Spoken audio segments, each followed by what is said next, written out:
and welcome to Can TV. My name is Kenyatta Land, Attorney Land with Land Law Firm LLC. We're a local real estate law firm here in Chicago. We also practice estate plannings. And as you know, I joined Can TV on numerous occasions to display the talent that we have in our communities here on the south and west side of Chicago. Today I have a very special guest with me today, a brother, friend, Mr. Myron Hester, who is former principal of Julian High School.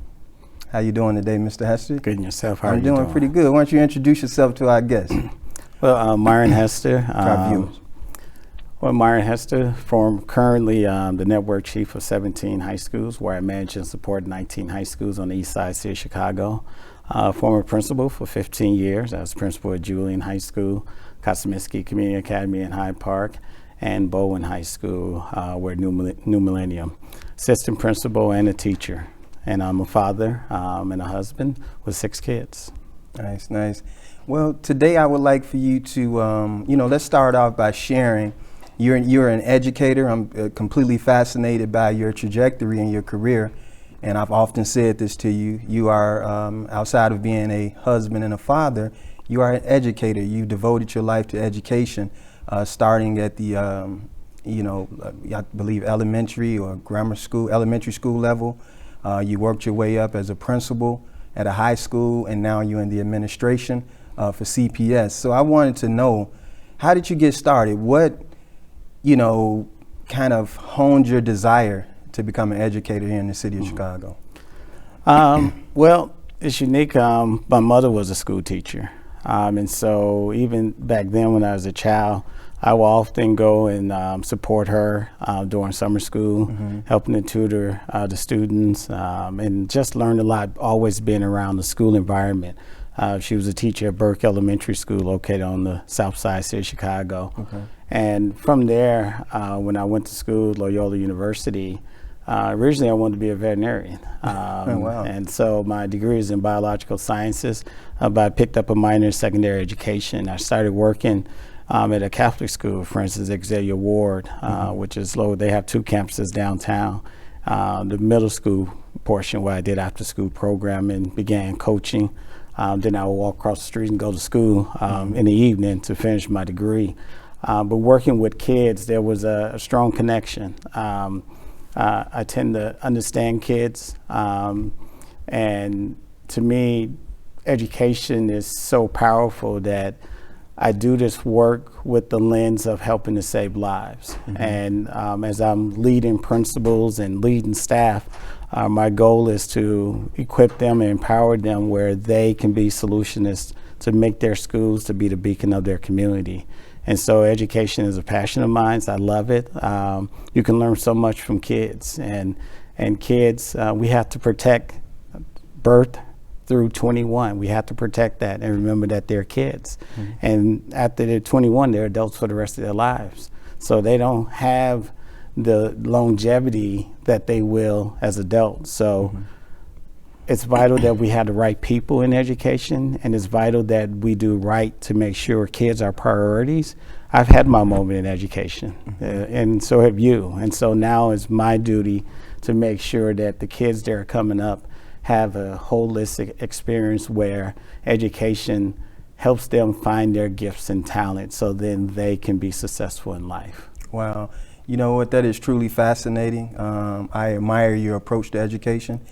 And, with all of the media and news that's swirling around, I know the school year has just come to an end.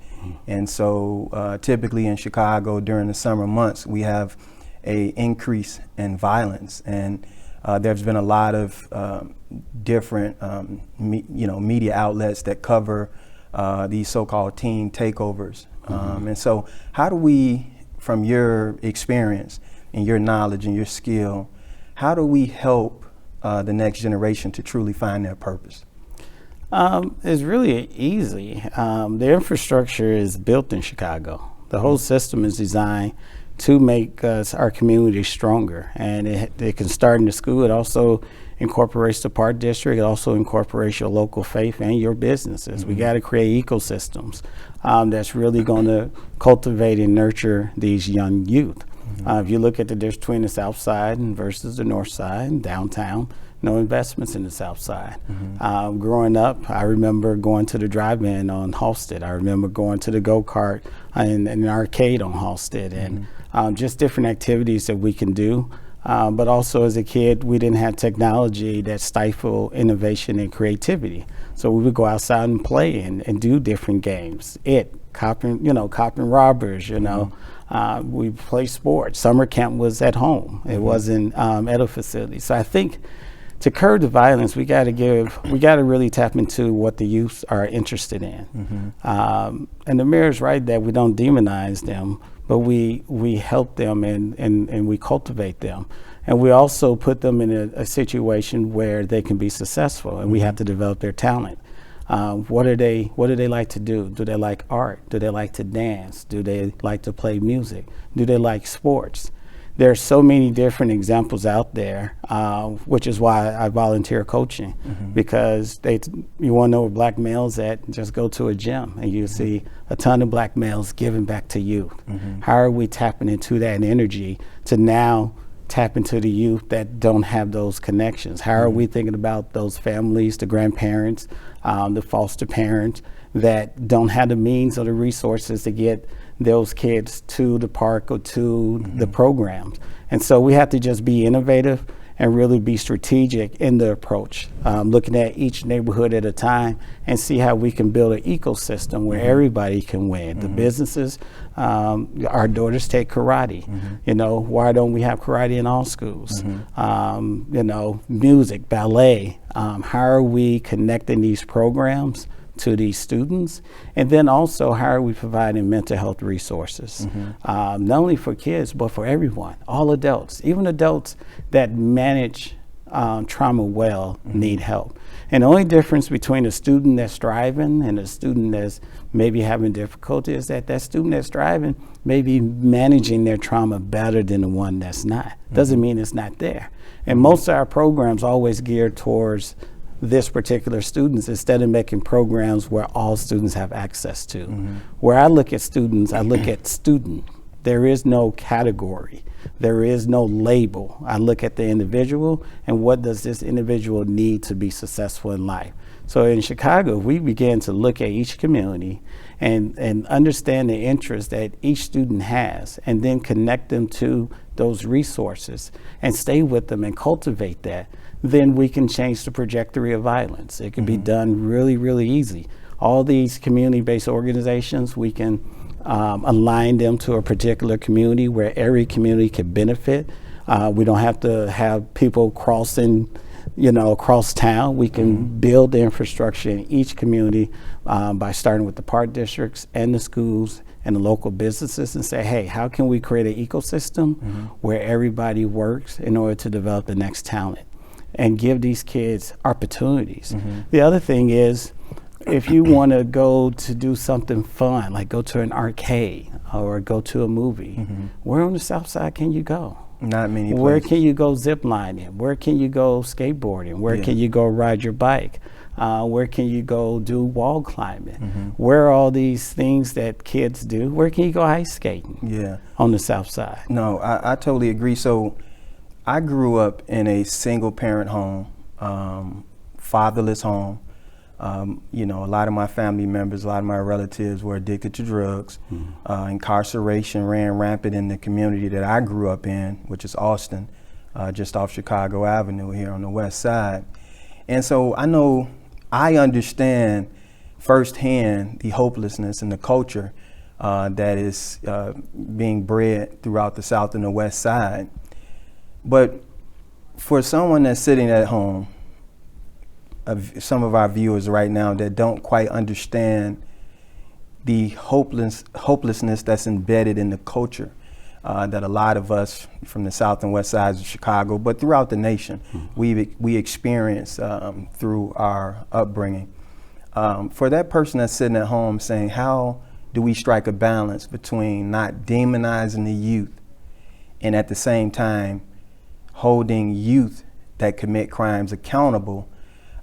Because of these crimes don't just affect the person or the individuals that are directly engaged in the crime, it has a trickle-down effect And as you know, I'm sure as an educator, a lot of this violence is just tearing at the hearts of our mothers throughout these communities, and it's causing a lot of mental health issues because of that trauma, beyond the trauma that has already been experienced through poverty.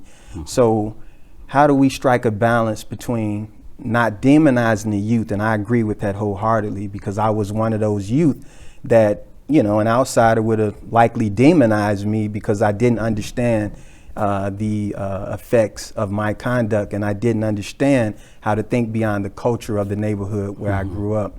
So how do we create an environment that fosters accountability on one hand, but not demonizing our youth on the other hand? You and I talk all the time about not governing from the far left or governing from the far left or the far right, but kind of governing from the center with a more logical, reasonable approach. So how do we strike that balance? Well, we have to, so I lead by, I tell my team, it's not a matter of who comes up with an idea, is it the best idea? So you can have your idea, I can have my idea, but what idea is going to give us the best results? Will it hit multiple things at the same time so we can have exponential growth? And so with youth, we have to connect them with programs that they're interested in. Here's one example. At one of my schools, we had students that earned their drone license.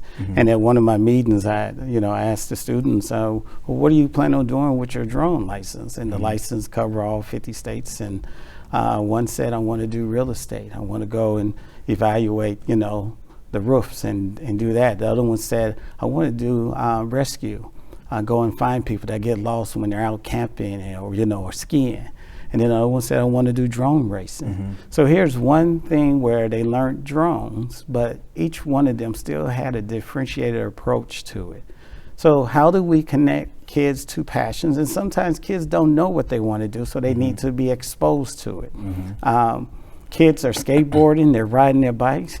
How can we tap into that talent? How many African-American boys and girls do you see participate in the BMX competition that you see on ESPN? Ice skating or speed skating, all these different things, even cornholes that we learned to start doing. We create our own competition. It's actually a sport. It's on ESPN.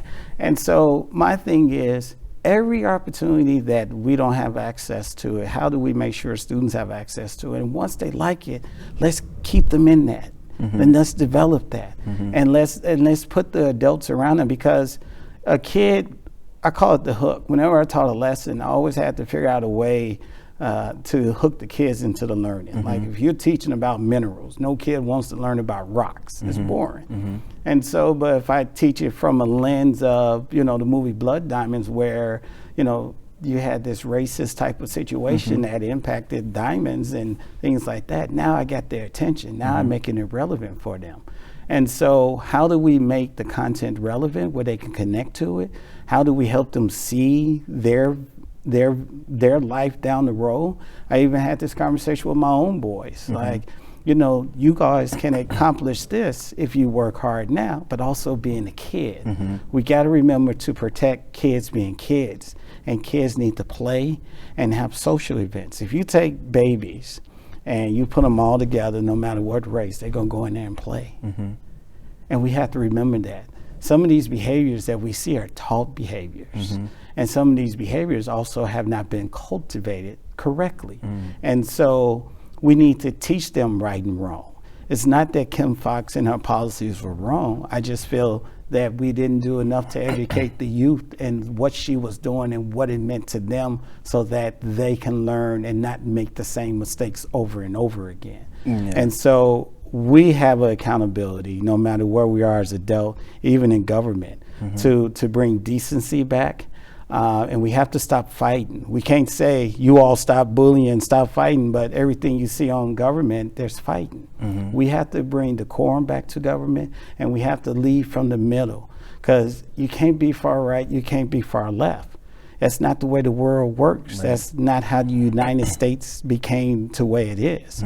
And so if we create a balance, we're listening to over here and listening over here, I believe we can bring people together in the middle, because there are a few things that I think everyone wants: safety, high quality education, opportunities to enrichment in sports, quality life, access to healthy foods, and Medicare. Right. I don't think anybody can argue against those 5 things that we want in life. So how do we come up with solutions where everybody can be successful? The world is big enough for all of us to exist, and the world is big enough for all of us to be successful. What you have is greed and selfishness that gets in the way. And if we can start helping to cultivate where we're stronger together than separate. You're stronger together with you and your wife than you and your wife arguing and fighting. Absolutely. You're stronger together when you all sit down and plan together and balance your budget together and plan events. You're stronger together and your kids see and they benefit from it. And those are philosophies we have to bring back and restore. Nobody is perfect, but all of a sudden everybody's self-righteous. Everybody uses God to be self-righteous. And a lot of the things that they're doing, you go and judge a person by their eyelashes, and then you're saying you believe in Jesus Christ. Well, Jesus Christ said, don't judge anybody. Right.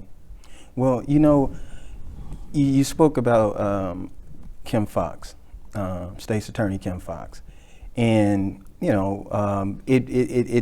kind of speaks to the accountability, that piece that we talked about. And I always say that I believe that I don't agree with every policy, obviously, that Kim Foxx has, advocated, but I do believe that she has, unfairly, her ideas have been construed unfairly in the public eye. As an African American that grew up, African American man that grew up on the west side of Chicago in poverty, I understand how the Fourth Amendment, search and seizure, stop and frisk, no knock, how all of these policies have kind of chipped at our fundamental rights as African Americans. And I think that was not speaking for her, but I can see that perspective from her approach to say, hey, we have to kind of restore some of these fundamental rights and preserve and protect those for individuals that grow up in, communities that are underdeveloped and under-resourced. But at the same time, her work sort of goes in vain when she's trying to prohibit some of these social ills that have chipped away at black communities and brown communities. But right now we're particularly speaking about black communities. They've chipped away at these fundamental rights. In an attempt to restore those by providing some sorts of protections, I believe due to the lack of accountability there's not a lot of folks in our communities that are causing harm, but there are a small selective few that have been forced into hopeless circumstances or have made bad choices, and now they find themselves in hopeless circumstances. And because of that, we see a lot of repeat offenders. We hear a lot in the press that her advocacy for Fourth Amendment protections, Fifth Amendment protections is chipping away at our democracy. But we don't look at a lot of times the other end of that in her perspective and where she's coming from to preserve those rights. And I think the lack of accountability for the small few that are not only, terrorizing the community at large, but in most cases, these individuals are back on the south and west side, and that's where the terror is being caused. And so I think with that being said, we have to find a balance between accountability and at the same time establishing resources for communities that have been, kind of left out in the cold. And, because we have individuals like Kim Foxx that are attempting to do this, and then we have a small amount of individuals that are making a mockery out of her attempt or her advocating for these Fourth and Fifth Amendment protection. It's easy for a gentleman that is not from, black or brown community to sit at home and say, hey, she's making it worse for the entire city. She's making it unsafe for the entire city.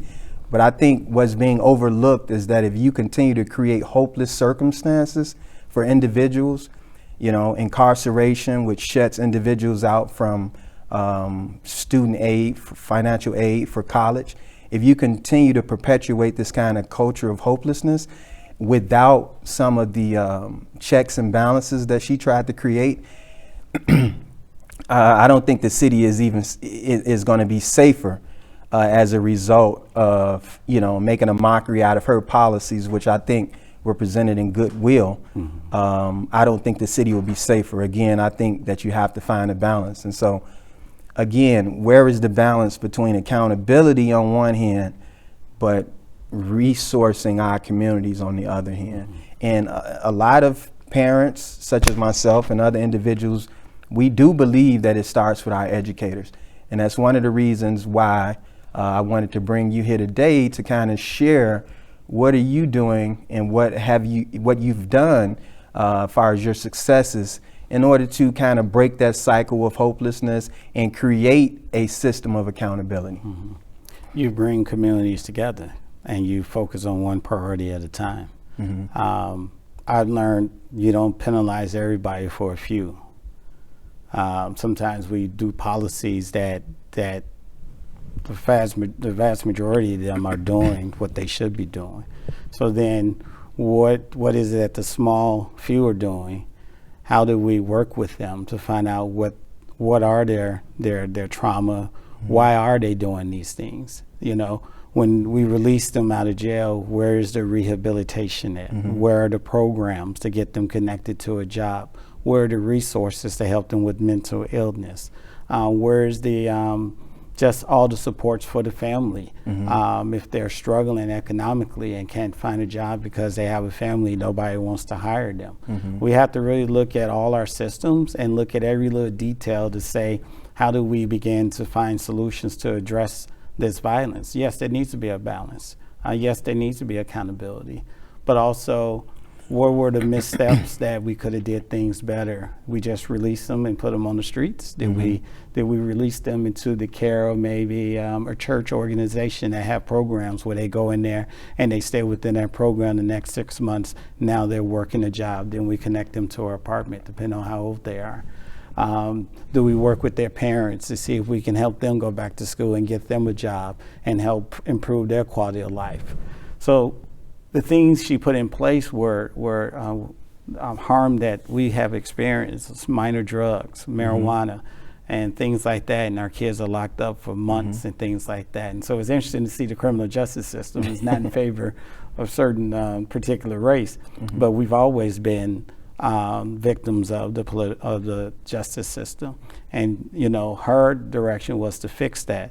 But I think the problem was we should have did more education and teaching and learning and continue to teach and learn, but also bring everybody together that's involved. Law enforcement, let's come together. Let's talk about, okay, once we do this, what's the next step? What's the rehabilitation component? What's the way of putting these kids in a great direction so they can be successful? To me, a youth that's out there exhibiting bad behavior is a youth that hasn't been cultivated and held accountable. And sometimes, usually also learns that when the youth act out, that's the only way they get attention, depending on how they were raised.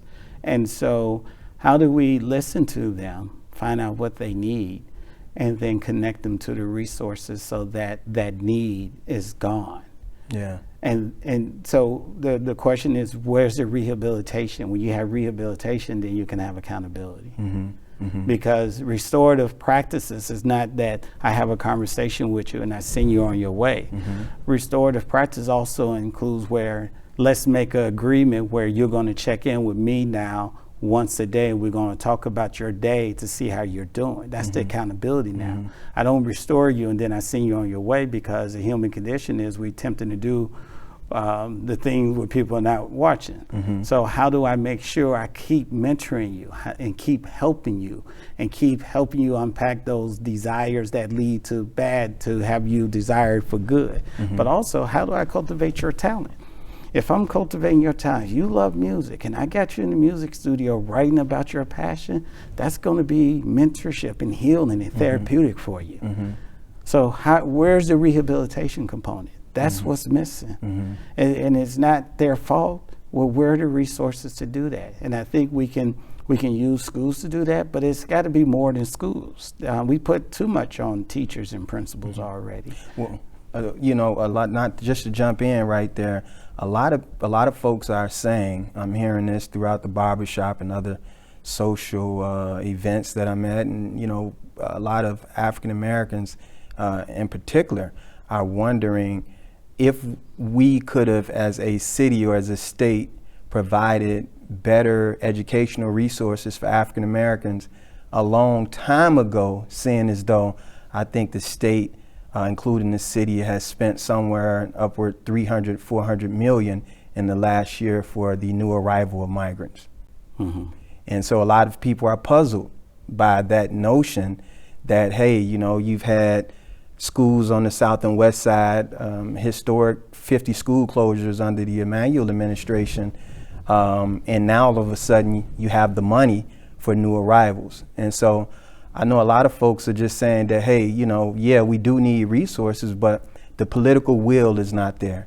And a lot of times, you know, folks are looking at individuals that even look like them that they've elected to political office, but still the resources don't seem to be flowing into the neighborhood. So what is the solution to kind of get our leadership on board with what the community needs so that we can have better funded school resources? That's a loaded question. For me, it's about creating those ecosystems that I spoke about. You have a lot of community partners that want to help be in the schools. Mm-hmm. You also have a community organization like the Far South Side Community Action Council that kind of supports all the schools on the South Side, and they've done tremendous work with getting resources and trying to support schools. You have stories. You have a Bright Star Ministries with Pastor Harris over in the Bronzeville community, Mm-hmm. who leads that CAC. And just this, you know, last Saturday they did a breakfast for the top performing kids. You have all these silos of things and positive things that's taking place. Yes.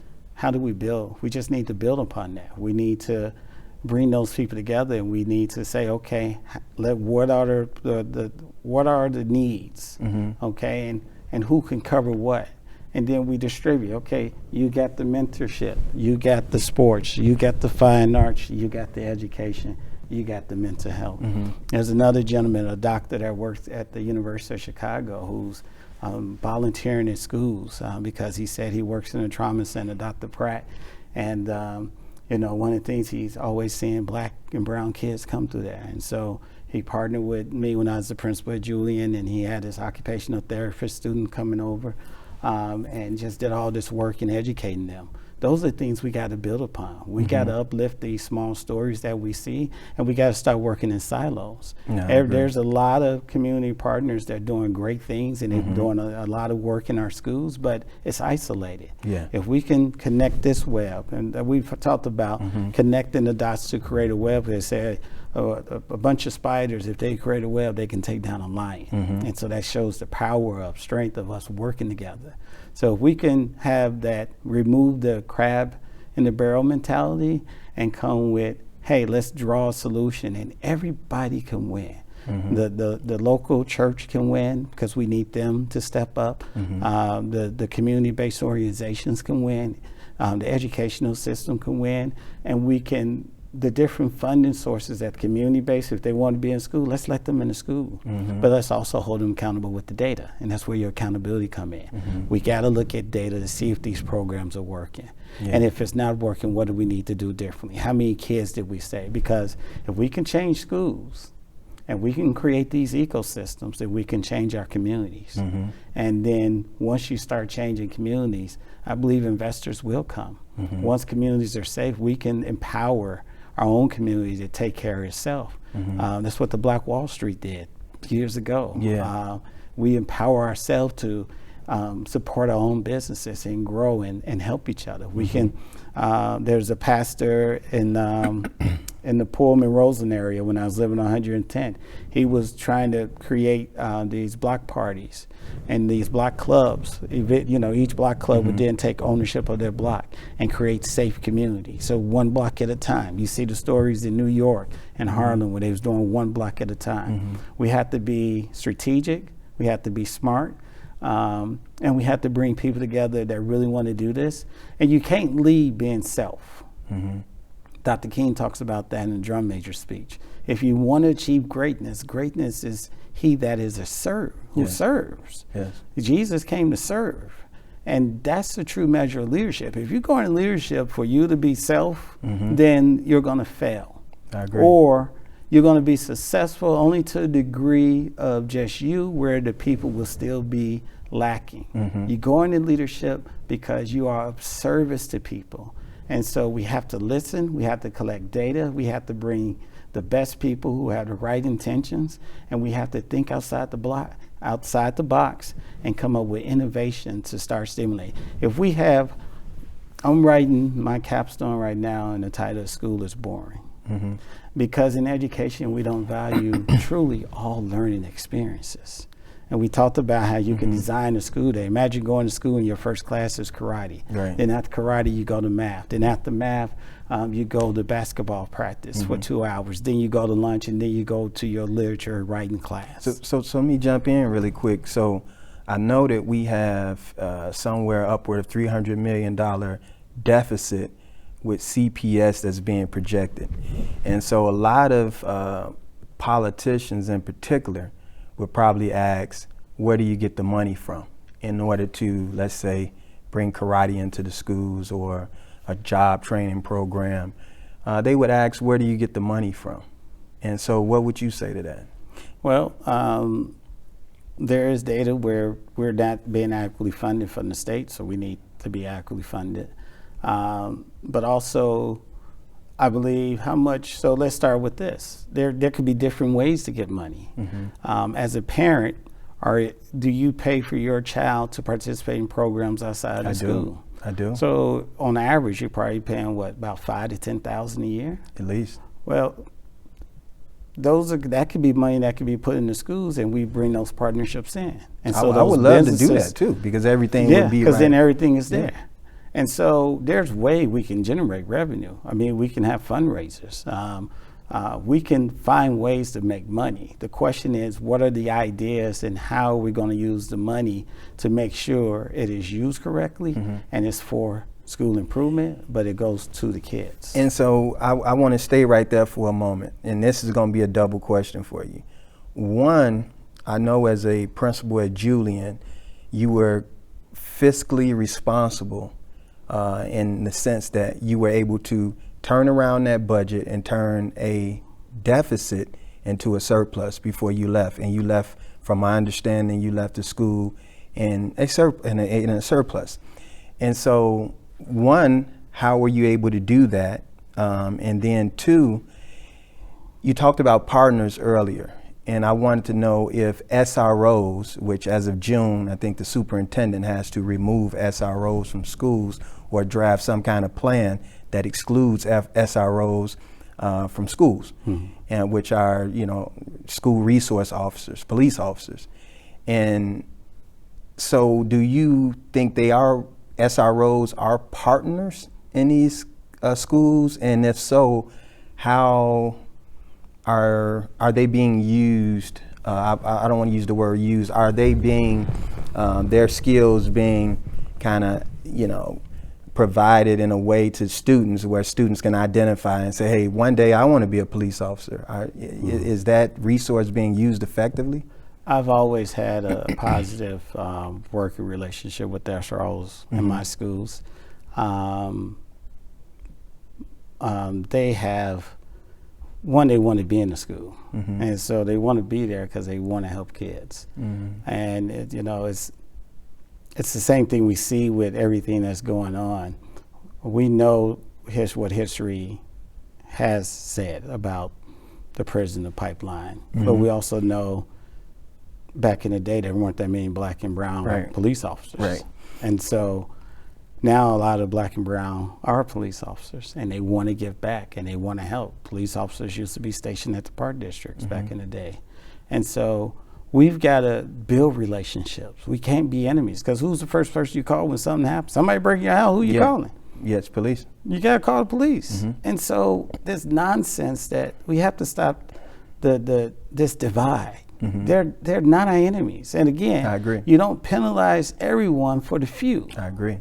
There's some great officers that I can name offhand who have come to the cafeteria, sit and eat lunch, have brought lunch, that have engaged and participate in basketball in the court. There's another officer, she ran the community-based program, she was doing chess, and would come and set up the chess in our schools. And we would, I would go attend the 22nd District meetings every now and then to see what's going on. And so there's work where police are trying to build community, and we have to restore that trust. But also on the other side, we got to start eliminating bad actors that send this negative message. Yes, I and agree. hold people accountable. And agree. so, again, we don't put everybody. I don't want to be blamed as a bad educator because there's all this gap.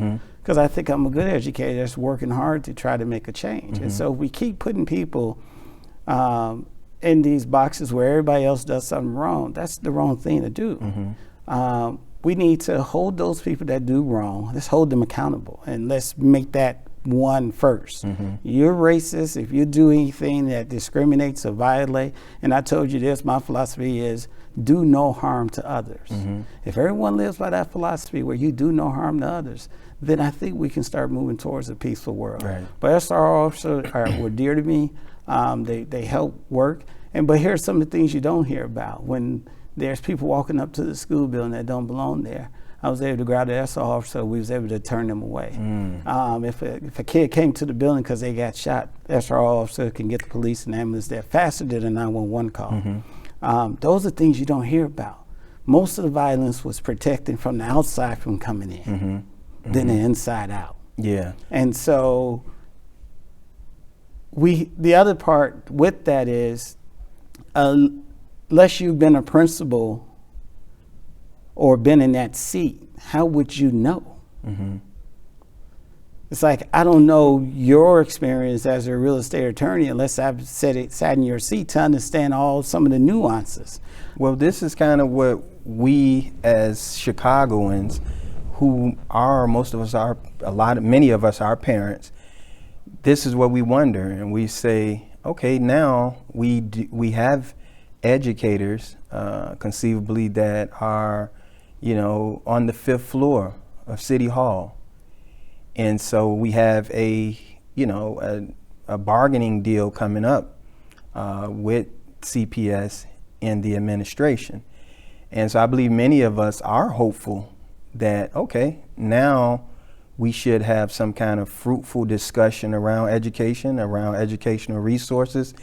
And I believe many of us, I can speak for myself, are hoping for the best outcome and hoping that now that we do have individuals that have experience in education, they've been educators, the administration has conceivably a good relationship with CPS, we are hoping that we can strike a balance between solid education for our kids, equity as it refers to our teachers, their pay, the SROs, the police officers that did occupy or had a small space in those buildings.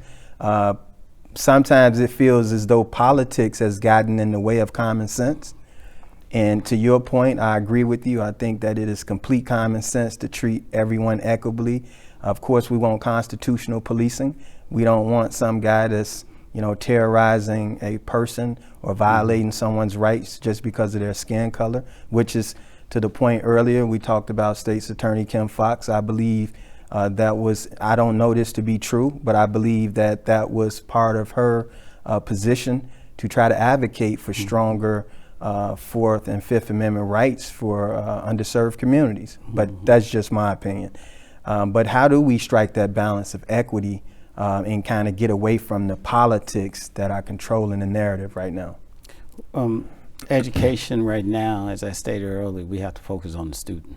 Mm-hmm. That student has to be centered in every policy, every contract, everything we do. And if we lead by that, then we should be fine. Mm-hmm. We also got to hear the voices of the parents. I was just talking with my team and to the principals. If you think in 9 months, if you think about report card pickup, a parent gets about 15 minutes, 30 minutes to talk with their teacher in 9 months. So you think the average about 30 minutes in 9 months, you get to have a sit down with your teacher. Mm-hmm. We got to do a better job in engaging parents and really hearing them and have more of inclusiveness. I agree. But not focusing on whether a kid didn't turn in their assignment or not. We got to focus on, is your kid learning? How are they making academic progress? That's what you want to know as a parent. That's Absolutely. what I want to know as a parent. Not if they didn't turn in an assignment.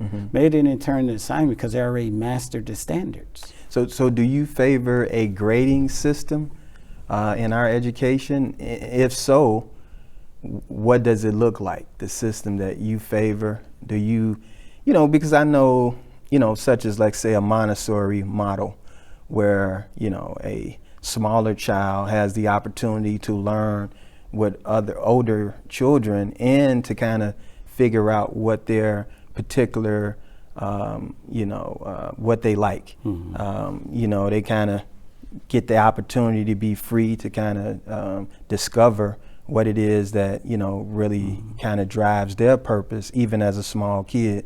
So do you favor a grading model, or do you favor some other model to kind of grade where our kids are, but at the same time, not devalue the entire experience by saying, hey, you're deserving of an F or a D, for example?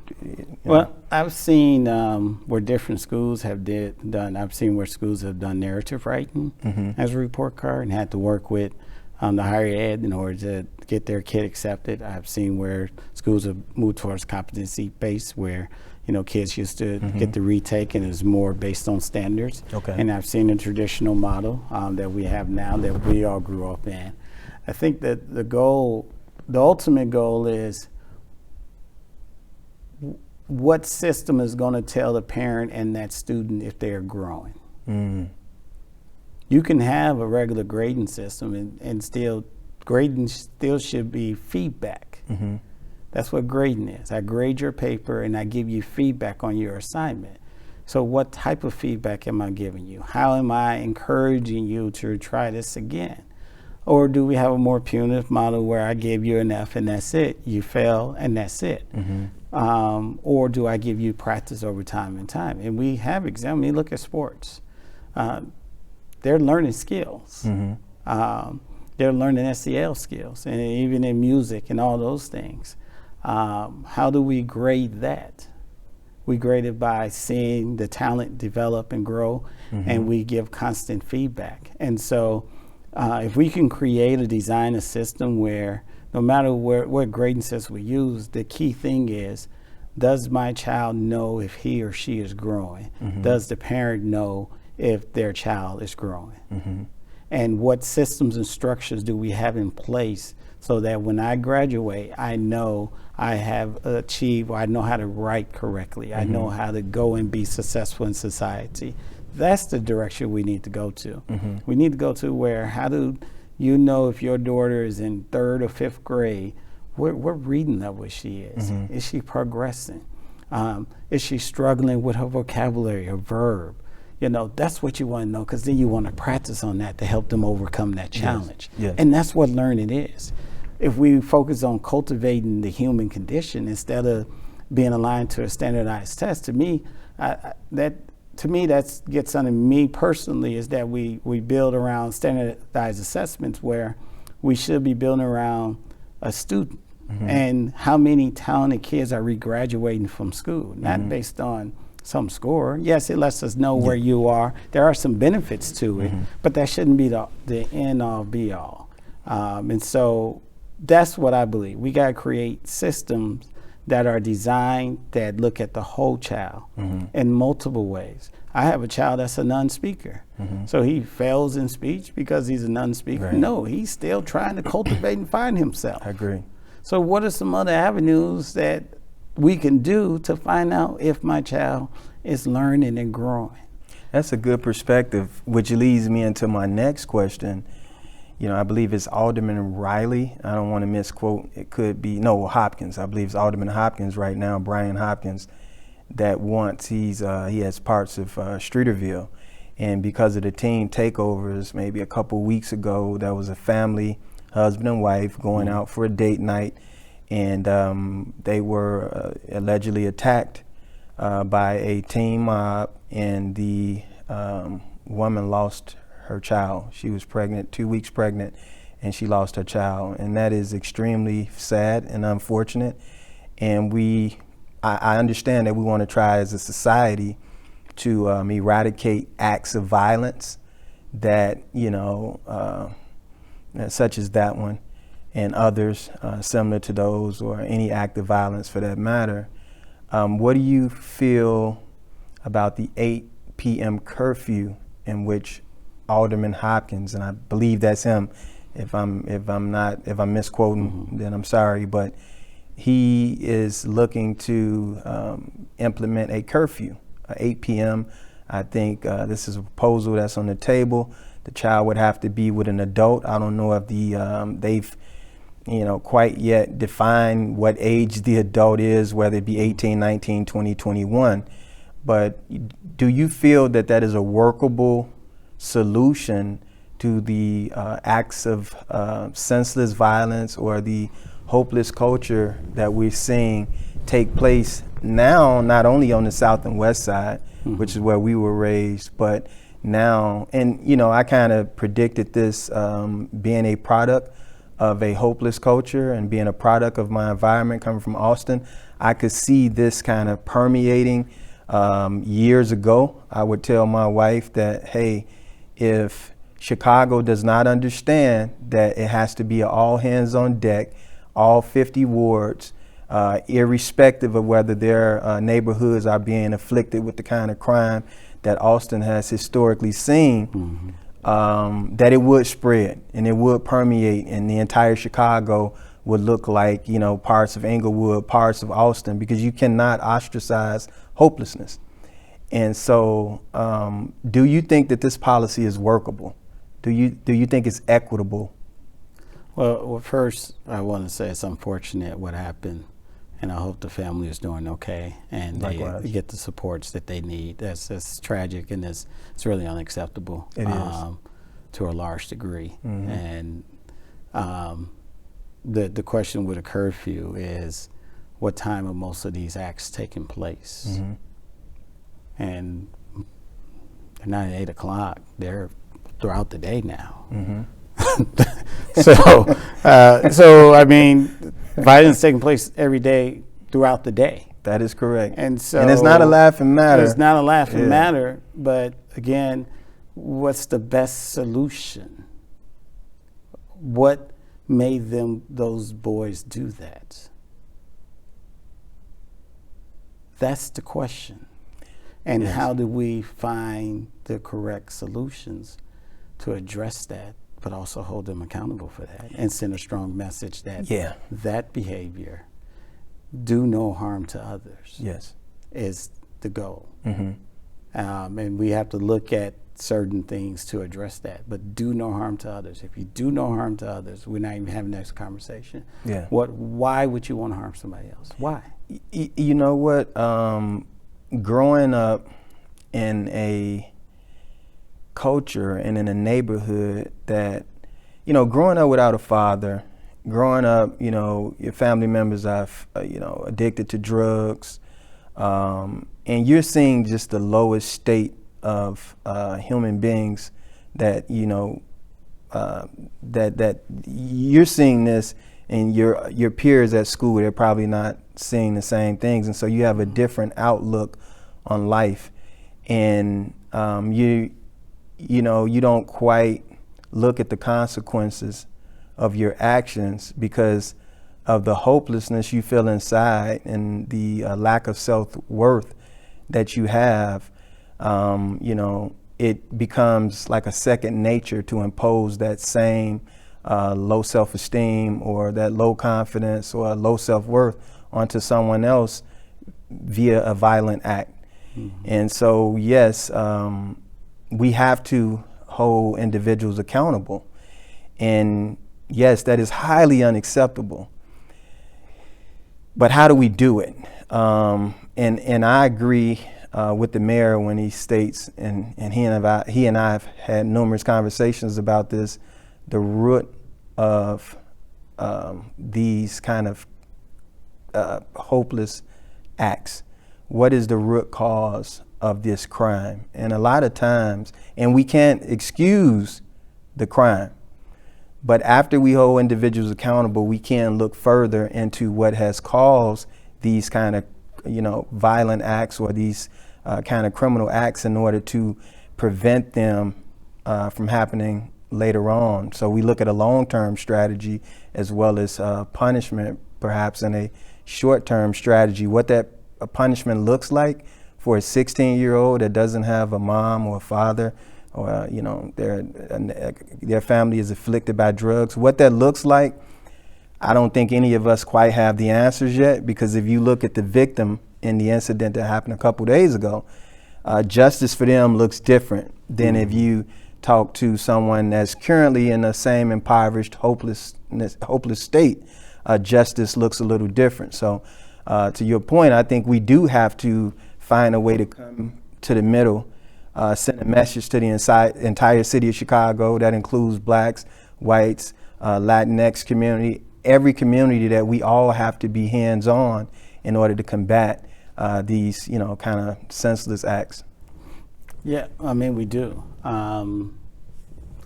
And, you know, there are so many resources, there's so many positive things that a lot of schools are doing. You know, there's principal Michelle Clark is just doing a fantastic job. Oh yeah, I know that brother. He is doing a great Principal job. Anderson, Yeah. And just bringing the community, and you see him out there with everybody from the police officers to the commanders to the aldermen to the, you know, to the mayor, and you know, just a rich environment. I had a chance to go to school and just see the SEL work that he's done there. And there's some other positive stories that's throughout our city. Our youth have to be connected to programs, and they have to be connected to adults that care about them. Yeah. And we have to do it well. Why were those kids, I don't know the time when the incident happened, but you know, why are kids out at 3 a.m. in the morning? Who's at home? Yeah. You know, who's monitoring that? Can there be a mentor adult that can be checking in on them? Or if we need to give them a work or something, what is it that we can do to help undo the trauma or experiences that they think this is okay? Yeah. It's not okay. Yeah. Yeah. You know what? I think, you know, we'll stop right there. It is not okay. And what happened the other night is not okay.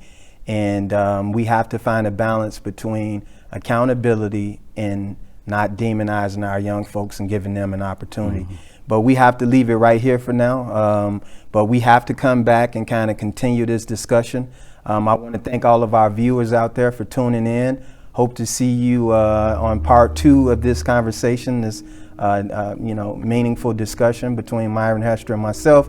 Again, I'm attorney Kenyatta Land at Land Law Firm, and then you can follow me on Facebook at Kenyatta Land Senior or Land Law Firm LLC. Mr. Hester, you want to say any last things to our audience before we tune out? No, I just want to thank you for having me on, and thank you for the dialogue. It's a pleasure, always. All right. Thank you. Thank you for coming.